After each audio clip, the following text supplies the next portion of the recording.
This channel does not promote any violent, harmful, or illegal activities. All content provided by this channel is meant for an educational purpose only.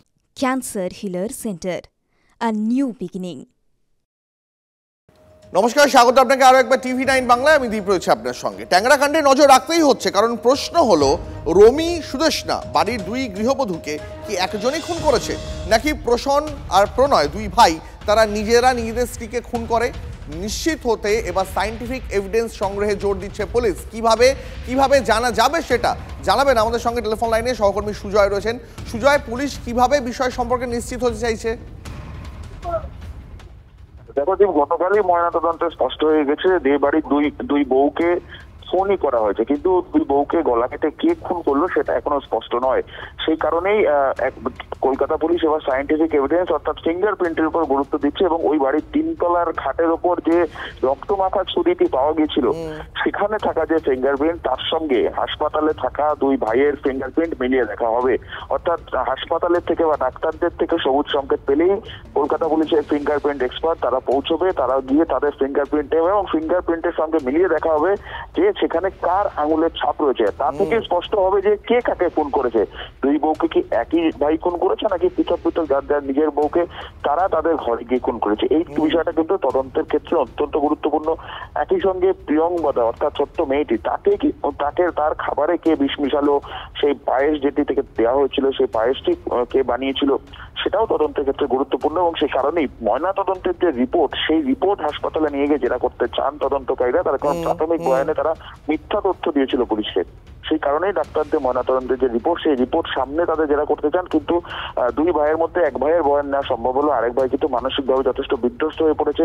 সেই কারণে ডাক্তারদের নিষেধ রয়েছে পুলিশকে যে তারা যেন এই পরিস্থিতিতে তাদের উপর সঙ্গে কথা না বলে বা তাদের উপর কোনো মানসিক চাপ না নেয়। ফলে তারা যত দ্রুত সুস্থ হবেন তদন্ত প্রক্রিয়াও ততটা এগোবে বলেই মনে করছে লালবাজার। সেই কারণেই পারিপার্শ্বিক তথ্য প্রমাণ, সায়েন্টিফিক এভিডেন্স এবং তাদের সংস্থার যে আর্থিক অনটন চলছিল সেই বিষয়গুলি দিয়ে তদন্ত পাশাপাশি এগিয়ে নিয়ে যেতে চাইছে। সুজয়, অনেক ধন্যবাদ তোমাকে। যে কথা সুজয় বলছিল অর্থাৎ আর্থিক অনটন, তার একটা উদাহরণ দেখাই আপনাদের। ছটা এজেন্সির কাছ থেকে লোন, কোটি কোটি টাকার দেনা, রুশ ইউক্রেন যুদ্ধের ফলে ব্যবসায় মন্দা, আর তার জেরেই কি নিজেদের শেষ করে দেওয়ার সিদ্ধান্ত নিয়েছিল ট্যাংরার এই সম্ভ্রান্ত পরিবার। দেবাড়ি হত্যাকাণ্ড ঘিরে এখনো পরতে রহস্য।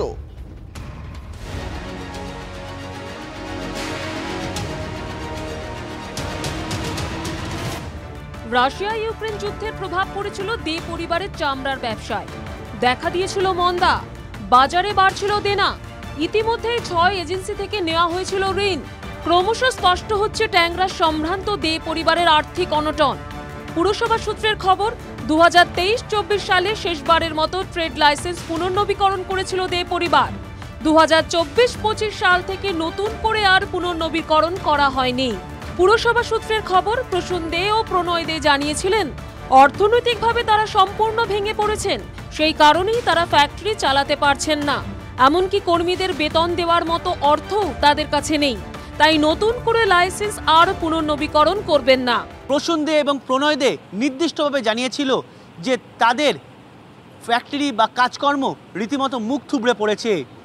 ইউক্রেন রাশিয়া যুদ্ধের পর বিভিন্ন এক্সপোর্টাররা তাদের মালপত্র নিচ্ছে না, এমনকি রাশিয়ায় তাদের একাধিক এক্সপোর্টার রয়েছে, তাদের সঙ্গে ব্যবসা কার্যত বন্ধ হয়ে গিয়েছে।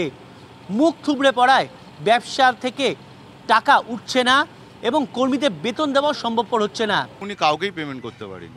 উনি রাশিয়ায় মাল পাঠিয়েছিলেন, ইউক্রেন রাশিয়া যুদ্ধ লেগে যাওয়ার পরে উনার ওখান থেকে পেমেন্ট আসা বন্ধ হয়ে যায়। ঠিক আছে, এইটা হচ্ছে প্রথম কারণ। এবং উনার অনেক টাকার মাল ক্যানাডিয়ান গ্লাস তৈরি হয়ে ওনার ফ্যাক্টরিতেই পড়ে আছে, ওটা এক্সপোর্ট হয়নি। ঠিক আছে, এই সব দিকে নানা দিকে রয়েছে। তারপরে আমি এটা শুনলাম উনি নাকি আমেরিকার কোনো কোম্পানিতে মাল পাঠিয়েছিলেন, কিন্তু কোম্পানিটা ভুয়ো কোম্পানি। তো আমার চোখে দেখা 2023-এর পর থেকে পুরোটা টোটাল টালমাটাল হয়ে গেছে। এই রকম একটি আর্থিকভাবে এবং সামাজিকভাবে প্রতিষ্ঠিত পরিবারের দুই ভাই কেবল দেনা বা অর্থনৈতিক সংকটের কারণে এত বড় সিদ্ধান্ত নিল, ঠান্ডা মাথায় খুন করল পরিবারের সদস্যদের। আপাতদৃষ্টি এটাই মনস্তাত্ত্বিক ব্যবচ্ছেদ উঠে আসছে। এই সমস্যা দিনের পর দিন বাড়ছে। আমরা বিগত 1 মাসের মধ্যে উপর্যুপরি এরকম হত্যা, খুন, ধর্ষণ, রাহাজানি পরপর দেখছি। সমাজ মনস্কতার এটার বিকৃত প্রতিফলন এবং আমাদের প্রত্যেকের ধৈর্যচ্যুতি ঘটছে এবং সমাজে একটা সম্পর্কের যে বুনিয়াদ যেটা আগে মজবুত থাকতো সেটা ক্রমান্বয়ে হ্রাস পাচ্ছে এবং সেই পারিবারিক বন্ধন যেটা ছিল সেই মধুর বন্ধন, সেই শক্তিশালী বন্ধন আর আস্তে আস্তে আমরা বিস্তৃত হতে চলেছি। ট্যাংরার দে পরিবারের 3 মৃত্যু এখনো রহস্য ঘেরা। তদন্ত যত এগোচ্ছে রহস্য যেন আরো বাড়ছে। সায়ন্ত ও সুশোভন ভট্টাচার্যের রিপোর্ট, TV9 বাংলা।